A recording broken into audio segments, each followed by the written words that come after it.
Hey guys, Bullhorn Betty here, coming from Florida. I have been under the weather for a few days now, and so that's why I haven't been really live. And of course, I've got Delilah. She's sleeping on my lap right now. Anyways, we've got a lot to go over related to the Sebastian Rogers case, but before we do, I don't know if you guys know this guy here. His name's Alec Murdaugh, okay? Alec Murdaugh, he's accused of unaliving his wife and his son, Maggie and Paul Murdaugh, back in 2021, and he was ultimately found guilty of this double homicide.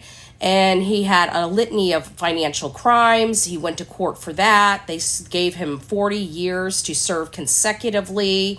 And this was done by a plea deal. Well, there's some family secrets that are starting to be realized in this particular case, which is pretty interesting because a lot of people heard about Alec Murdaugh, and he was the South Carolina attorney that fell from grace. But nobody really looked into his history. I mean, we knew that the Murdaugh history in Low Country was something that's straight out of the movies, in all fairness. His family held the solicitor of the 14th District for almost 100 years. And the solicitor is basically the state attorney there. So the Murdaugh family has been able to get away with so much without being held accountable at all. Alec Murdaugh is the first one that has ever been held accountable. But he has a long line of weird things in his family. Like his great-grandfather that opened up the law firm in his name. This is Randolph Murdaugh III. He died in 1940, July 18th, 1940, when his car just accidentally got stuck on the train tracks.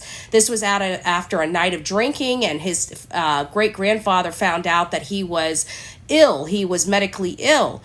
But there was a lot more that came along with it, like the Buster Murdaugh, his great-grandfather, or his grandfather, right? Buster. This guy was the biggest bootlegger in Low Country. And then when he was put back into power as the solicitor, he went after the witnesses against him and hit them with tax evasion. So there's a lot of weird history in there. And then we go to his dad. His dad is well known as a philanderer and had many affairs on his mother, Libby. And when Libby tried to divorce him, he actually put out an obituary in one of the largest newspapers and told her exactly what would happen to her if she tried to leave him. So we can kind of understand why we're in the situation we're in when it comes to Alec Murdaugh.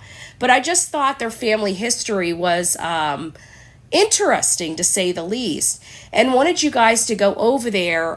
This is the Family Secrets Revealed. I did a live on this on my YouTube channel if you guys want to go over there and check it out. I did that.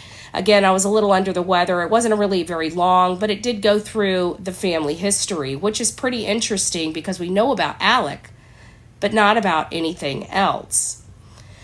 So many of you guys know, because of other people here, this is Sebastian Rogers, a 15-year-old autistic boy that disappeared from inside these two people's home. It was locked, it was secure, and there's no reason why this boy would have walked out unseen by any camera in the neighborhood, but that's what his parents are wanting us to believe. Well, many of you know that throughout this investigative reporting that I've been doing, Katie, as well as the Bauer Sox, have tried to put a protective order on me. And I was out of the state when I was served, so I wasn't properly served, and they extended the hearing to August 22nd. I have acquired counsel to go to that hearing and help me out in this matter, but I can tell you, I'm far from the one who broke the law. I was there for filming purposes. I've only been in the Hendersonville area literally two days, and only one trip into that area in Tennessee. So I don't know what's going on, but my recent trip to Mississippi, I truly do not believe that Sebastian is anywhere there. I think he's closer to closer to Sumner County than Memphis, in my humble opinion. And many of you guys know Katie has been missing in action. Her son has been missing for almost 6 months, and we don't even hear hide nor hair from her. And when we did hear from her, it was self-preservation. Oh, poor me, poor me, poor me, and everything I'm going through because my son disappeared from my home and I can't explain it. And then we get to a point in this case where I found out recently that it appears that Chris and Katie are being assisted by some law enforcement agents. Now, mind you, these people have not been cleared yet from any wrongdoing in the disappearance, and neither has Seth Rogers. We're actually going to be doing a gathering of voices and hoping that we can tip their hand and maybe release Seth so we can get the Cold Case Foundation to assist Seth, which will not assist Seth unless law enforcement asks them to come in, or one of the parents are cleared and asks them to come in. And we know how law enforcement are, especially this man right here. He's trying to push as many people out of this case, not inviting people in. We don't know what's going on. We just know that he has recently told a group of his community members that even if there's a break in the case, he does not and will not be informing anybody of anything because he doesn't answer to the public. He doesn't answer to the people. And even though he's an elected official, oh well, this is how he polices. If it's your child, too bad, so sad. He's not opening his trap, right? He's not letting, this is a worldwide case, and he has completely shut the case down. And meanwhile, leaving everybody in limbo, wanting to know, was this child abducted or did his parents have something to do with it?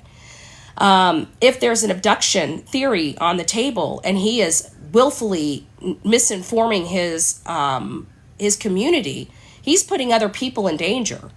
So we don't know what's going on. And according to this reporter, he's saying basically Chris and Katie aren't suspects, implying that Seth is. And I'm just like, this can't get any crazier than it's getting. And it seems like all these people have gone to school with Chris Proudfoot.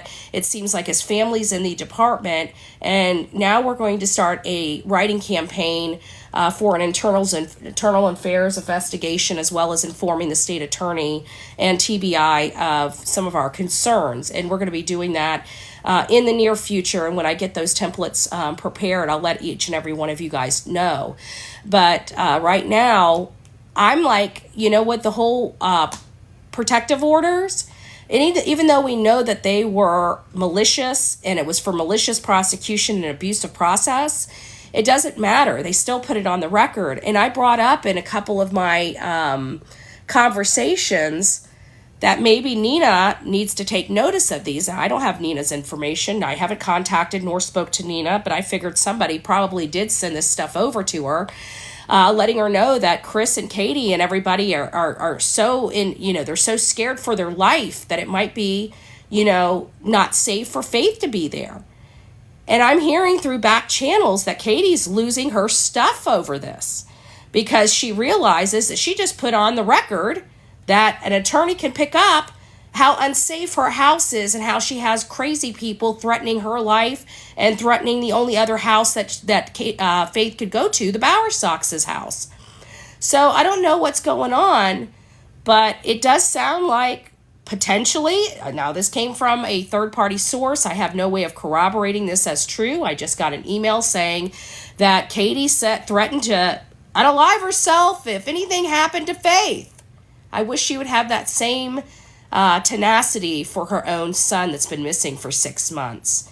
So anyways, I just thought this was a little tidbit. Again, I'm under the weather, but I wanted to come here and say hi to everybody, let you know I'm still here, rocking it out with my coffee beans out. But we are hearing some things behind the scenes. If you guys have heard anything, please let me know. But it sounds like Missing in Action is now tearfully in action when it comes to Faith, but not her son, Sebastian. Let me know your thoughts. Don't forget to like, share, and subscribe. And please consider becoming a member of Bullhorn Betty here on TikTok to help support this channel. God bless each and every one of you. And until next time, please be safe, but more importantly, kind to one another. God bless.